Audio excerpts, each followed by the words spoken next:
Guys, welcome to my channel. সবাই কেমন আছো? আশা করি খুব ভালো আছো। আমিও খুব ভালো আছি।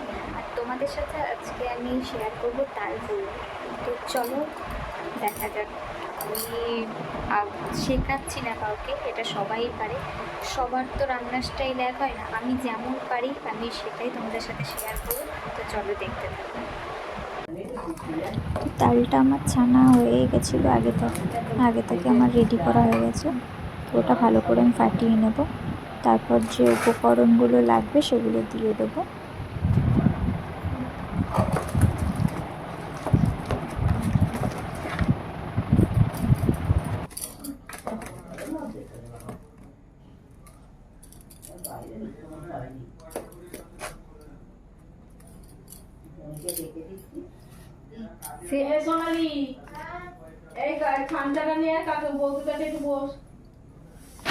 এরপর আমি সুজিটা দিয়ে দেব, দিয়ে দিলাম।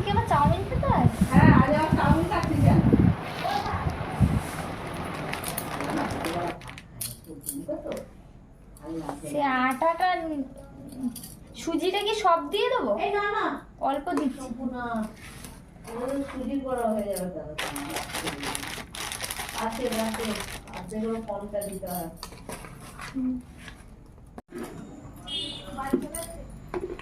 জল দিতে হবে নাকি? এরপর আমি আটাটা দিয়ে দিলাম। আর এটা ময়দা দিয়ে করতে হয়। তো তাল যতটা আছে ততটা পরিমাণে দিতে হবে, মানে তালের থেকে একটু কম আটাটা দিতে হবে। সেইভাবে বেশি আটা দিলে ভালো লাগবে না। তাল অনুযায়ী আটাটা ঠিক বুঝে দিতে হবে। তো আমি ওটা ভালো করে মাখিয়ে নিলাম।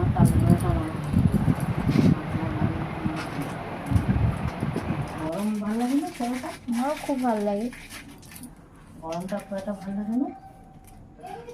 আমাদের দুজনেরই অনেক দিন থেকে খেতে ইচ্ছে। এরকম হয় তালের কিচ্ছু না, তালের সুতোগুলো থাকে এরকম।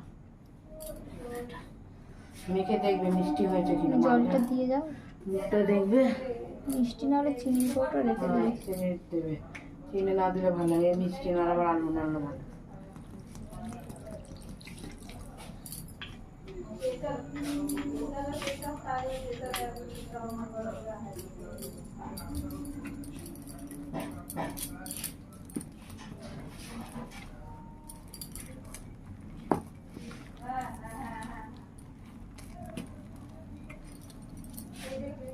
আর জল দেবো নাকি?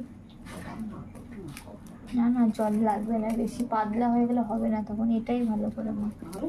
হ্যাঁ, এটাই হবে। আটলে তাকে তুলতে পারবে না, ভালো লাগবে না, শক্ত হয়ে থাকবে। একটু মাখো দেখি। তো আমার ভালো করে মাখানোটা কমপ্লিট হয়ে গেলে তো আস্তে আস্তে আমি তাল ফুলগুলো ভেজে নেব।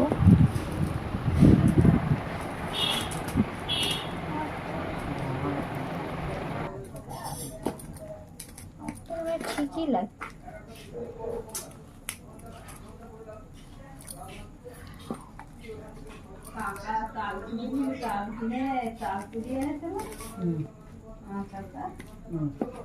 কি এটা? না না, এটা কি?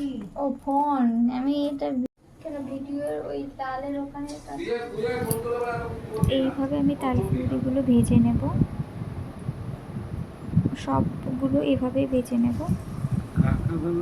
পয়সা শুধু হতে রিচার্জ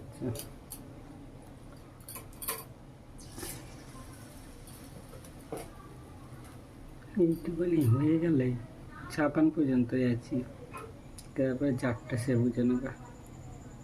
তো আমার তো তালপুরি কমপ্লিট। এতটা হয়েছে, বাকিগুলো সব আমি এভাবেই করে নিয়েছি।